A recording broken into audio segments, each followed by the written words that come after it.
Chúng ta nên nấu nhỏ lửa thôi ha, da trơn không bị sần sùi ha. Hôm nay thì chúng ta sẽ nấu món cá điêu hồng hấp. Mình sẽ sử dụng cái sốt đặc biệt, đó là sốt nước tương.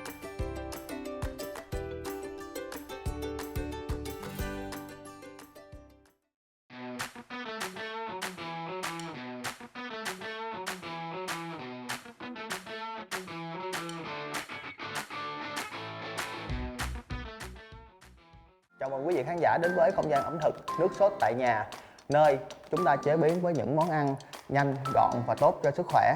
Mình tên là Vũ Trường An. Hôm nay mình sẽ hướng dẫn với các bạn các món ăn liên quan tới sốt nước tương. Nước chấm là một thành phần và cũng là một nguyên vật liệu không thể thiếu đối với lại các món ăn. Nó sẽ giúp cho chúng ta tạo nên hương vị và tạo nên hoàn thiện hơn cho món ăn đó. Hôm nay An sẽ giới thiệu cho các bạn đến với các bạn một loại nước sốt chấm cũng khá là quen thuộc đối với chúng ta, đó là sốt nước tương.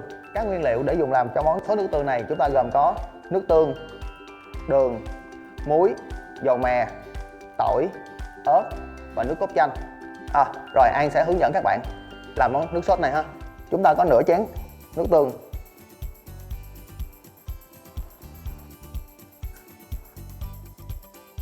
hai muỗng đường,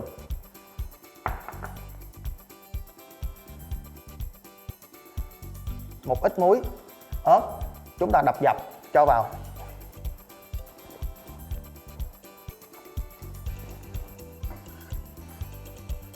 tỏi chúng ta cũng đập dập cho vào.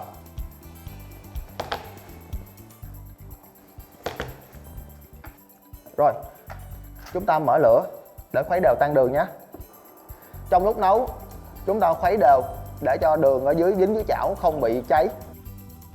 Với lý do mà An đập dập tỏi và ớt như vậy thì để chúng ta nấu, để chúng ta lấy có mùi thơm Rồi một xíu nữa thì chúng ta sẽ có bằm, ớt và tỏi riêng để cho lên mặt để cho nó đẹp hơn. Rồi khi đường đã tan chúng ta tắt bếp. Rồi bây giờ chúng ta cho một muỗng dầu mè.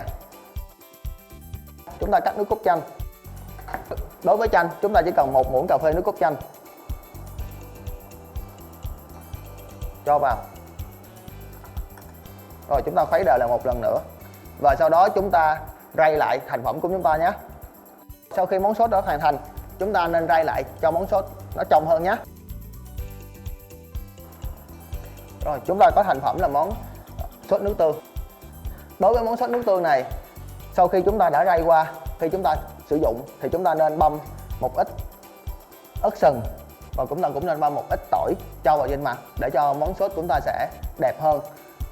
Đối với loại sốt này chúng ta có thể bảo quản trong tủ mát từ 15 cho tới 25 ngày. Hôm nay An sẽ hướng dẫn các bạn chế biến hai món ăn, đó là món cá điêu hồng hấp và món cà tím nướng. Các bạn cùng An đi chợ Thị Nghè nhé. Let's go.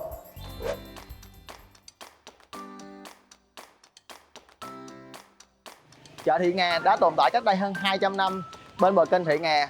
Ngày xưa khi giao thông chưa thuận tiện thì các chợ thường nằm ở các ven sông rạch để cho các thuyền ghe thuận tiện giao thông và thông thương hàng hóa với nhau. Chợ Thị Nghè tuy diện tích không lớn nhưng có bán rất là nhiều nông sản và thủy sản.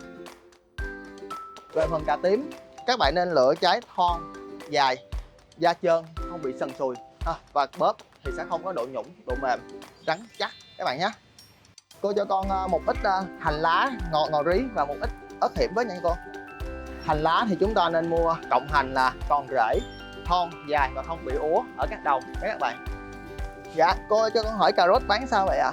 Cà rốt các bạn cũng nên mua loại còn cuốn, trái thon, dài, không bị dập, không bị úng và mình nhìn xung quanh da láng nha các bạn. Hôm nay thì chúng ta sẽ nấu món cá điêu hồng hấp để sử dụng cái sốt đặc biệt, đó là sốt nước tương dành cho món cá điêu hồng hấp này.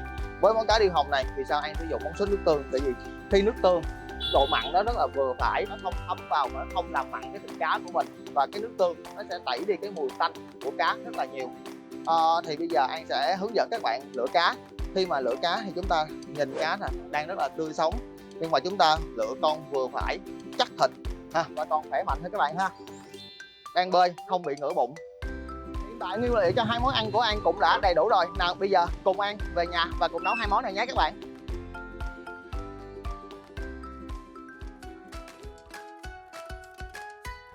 Hai nha anh. Ủa, hello.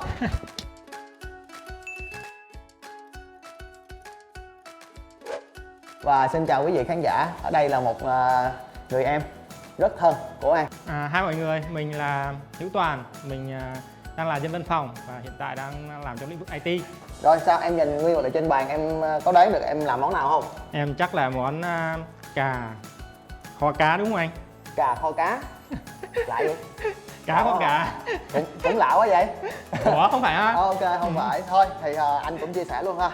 Hôm nay anh sẽ hướng dẫn cho em hai món. Món thứ nhất là món cá điêu hồng hấp. Món thứ hai là món cà tím nướng. Và anh sẽ chuẩn bị cho em một loại sốt rất là đặc biệt. Để em đoán nha, để em đoán. Dạ. Em nghĩ là sốt nước me đúng không anh? Tuyệt vời. Dạ. Chúc mừng em đáng xài rồi. Ủa? Chúc mừng em đáng xài. Không phải anh? Ok, không phải. Hôm nay thì anh sẽ sử dụng một món sốt Dạ. đặc biệt nhưng mà cũng rất là quen thuộc đối với người Việt Nam mình, đó là sốt nước tương. Wow. Ok. Thì với hai món này thì mình sẽ dùng kèm với lại cơm. Ok, nhưng mà cơm thì anh cũng đã nấu sẵn rồi, bây giờ mình chỉ cần chuẩn bị hai món ăn này nữa thôi. Ok, bây giờ mình cùng tiến hành ha. Dạ. Ok. Rồi bây giờ vậy đi. Để em nhá. Ok, em đoán coi cà rốt này giờ anh làm muốn làm kiểu gì? Không, cái này anh cứ để em biết làm cái này rồi. Ok, em luôn thôi. Cái để đèo bếp gì em làm. Bây giờ anh sẽ phi lê cá ha. Ok, rồi anh giao món rau cho em đó.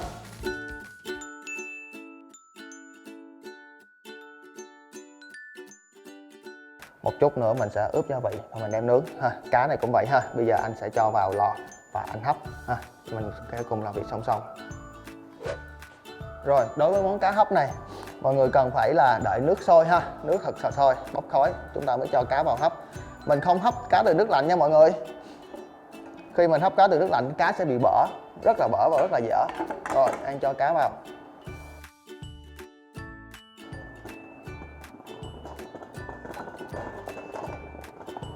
Rồi, cá gần chín, mình cho cà rốt.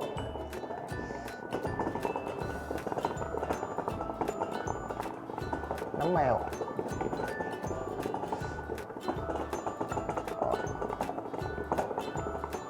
Rồi, mình tiếp tục hấp trong vòng 5 phút nữa là được ha mọi người ha.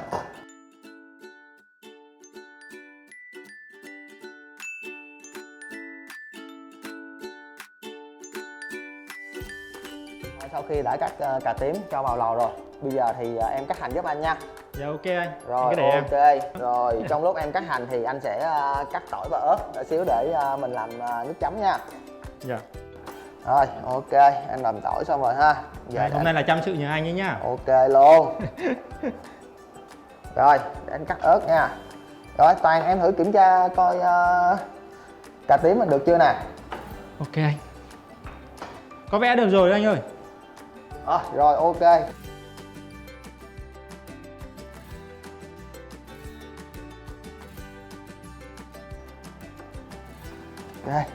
Ok, mình sẽ lấy món cà tím ra nha.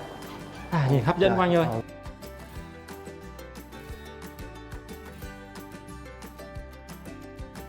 Ủa anh, sao cà tím mình để cắt khứa như vậy anh nhỉ? Cà tím á, mà như hồi nãy bình thường á thì em xào. Dạ. Em nên là cắt lát như vậy. Còn bây giờ mình cũng vẫn sẽ cắt lát, nhưng mà khi mình nướng á, mình sẽ phải cắt khứa. Chút nữa mình cắt lát ra, mình chan sốt lên, nhìn cái món thành phẩm mình sẽ ngon hơn.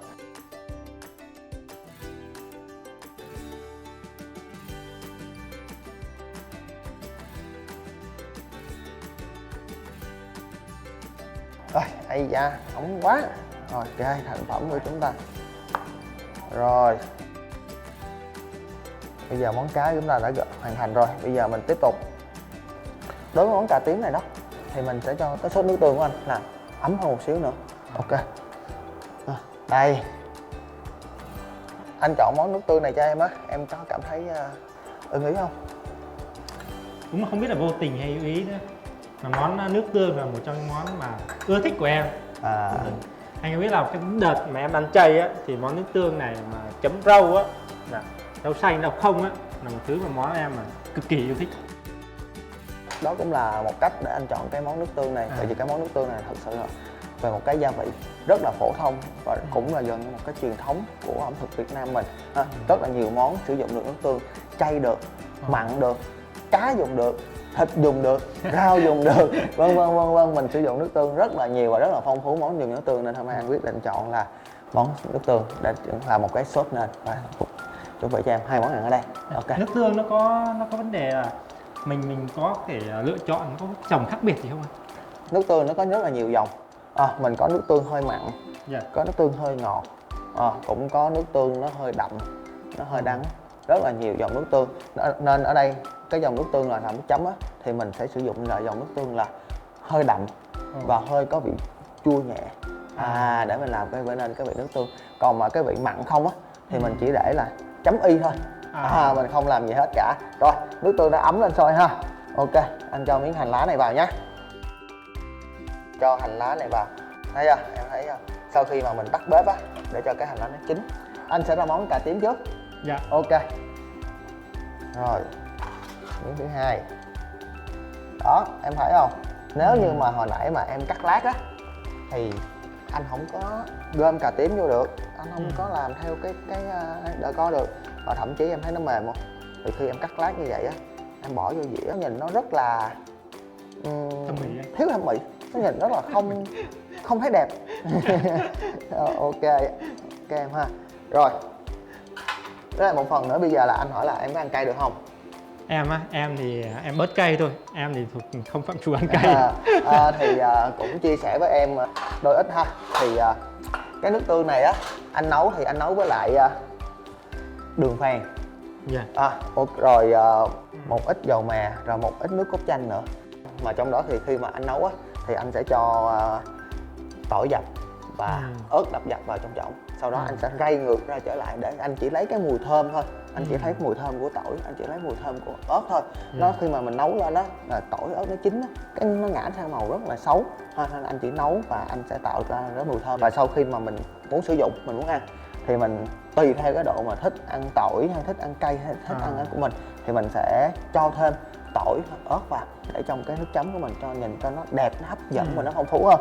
Ok, dưới đây anh thích ăn cay thì anh sẽ cho một lượng ớt, một lượng tỏi vào. Và một điều lưu ý đặc biệt nha, em phải bắt xuống bếp một thời gian rồi thì em mới cho là hạ tỏi và ớt vào, chứ em không được cho vào lúc em đang nấu. Thì khi em cho vào lúc em đang nấu như vậy á thì nó sẽ làm tỏi ớt của em tiếp tục chín, nó tiếp tục làm màu xấu của màu của em đi, và tỏi ớt của em nó không có nổi lên trên, nó không có sáng, nhìn nó không có được hấp dẫn. Đây em thấy không, đây của anh nè, nó nổi lên trên và nó rất là nhìn nó hấp dẫn. Ok, bây giờ anh sẽ ra món cà tím nhé. Ủa anh, nếu như mà mình có thể thay đường phèn bằng đường khác được không ạ? Được, đường cát nè, đường vàng của mình vẫn được. Nhưng mà khi mà em thay bằng các loại đường đó thì em nên chỉnh lại cái độ ngọt, tại vì cái độ ngọt của đường phèn nó sẽ thanh hơn, nó sẽ tốt hơn, nó không có bị cái độ gắt. Còn khi mà những cái đường kia thì em gia giảm lại bớt, tại vì nó sẽ bị lộ cái vị ngọt của cái nước tương của mình lên, nó rất là kỳ. Ok, bây giờ anh sẽ đên món ha.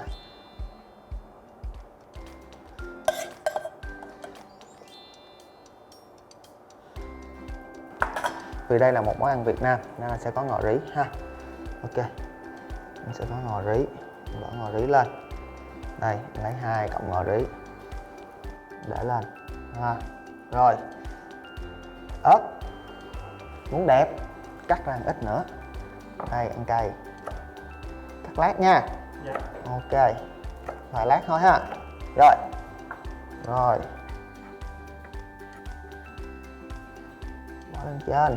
Trời ơi, tuyệt vời. Ok chưa? Thành phẩm món đầu tiên mình đã xong rồi. Rồi, mình để ra đây. Rồi, bây giờ tiếp theo anh sẽ xử lý món cá với em. Ok ha. Với cái món cá này thì mình sẽ có một ít hành lá hồi nãy em cắt đó. Với lại một ít ớt ha. Mình sẽ rải nhẹ lên. Đây, cho anh mượn cây nhíp nào. Đây anh ơi. Rồi, cảm ơn em nhiều. Mình sẽ rải lên trên đây.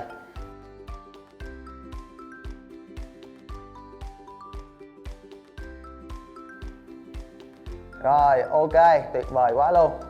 Rồi, bây giờ món ăn này như hồi nãy anh nói mình sẽ ăn nóng. Ok ha, đây anh đã thay sốt phi.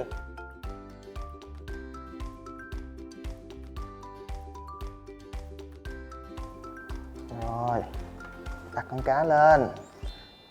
Rồi, bây giờ nhiệm vụ của em là kiếm ra một cái chén nước chấm. Mình cho cái nước sốt này ra để mình làm nước chấm tiếp tục luôn ha. Rồi, ok, cảm ơn em nhiều.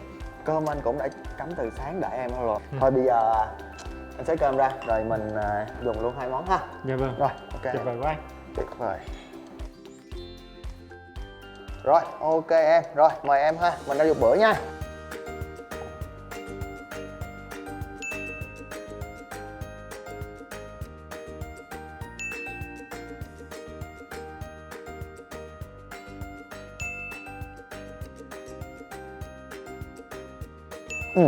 Em thấy món cà sao nè? Trước giờ á em chỉ chấm nước tương đơn thuần thôi, nhưng mà giờ thật sự là số nước tương này với chấm này thì nó cảm giác như hợp vị ấy, ngon mà đang đói nữa thì càng tuyệt vời. Rồi như anh chia sẻ lúc nãy á, cái nước tương này á anh có đường, anh có một ít dầu mè, nó sẽ tạo cái mùi thơm, và có một ít nước cốt chanh nữa, nó sẽ tạo cái vị chua nhẹ, chua thoáng qua, nó tẩy đi cái độ ngấy của nó tẩy đi độ mặn của nước tương, nó sẽ làm cái món ăn mình nó thanh hơn, nó ngọt, kiểu rất là ngọt thanh, và nó ăn nó sẽ thoải mái hơn. Chứ bình thường giống như là như em ăn, em chỉ có nước tương không à, em chan lên cái cà tím này cái thì nó chỉ có một cái vị mặn một thôi, đúng không? Nhưng hôm nay là anh chia sẻ cho em biết cái món sốt nước tương này thì em có thể áp dụng được rất là nhiều món chấm, hoặc là em có thể chan vào trực tiếp vào một cái nguyên vật liệu nào đó, một cái rau củ nào đó để mình ăn. Thế tuyệt vời quá anh. Anh cũng cảm ơn Toàn đến tham dự cái buổi nấu ăn của anh ngày hôm nay. Rồi, cũng cảm ơn chương trình. Xin chào quý vị khán giả và hẹn gặp lại trong những số phát sóng tiếp theo. Xin cảm ơn ạ. Chào tạm biệt ạ.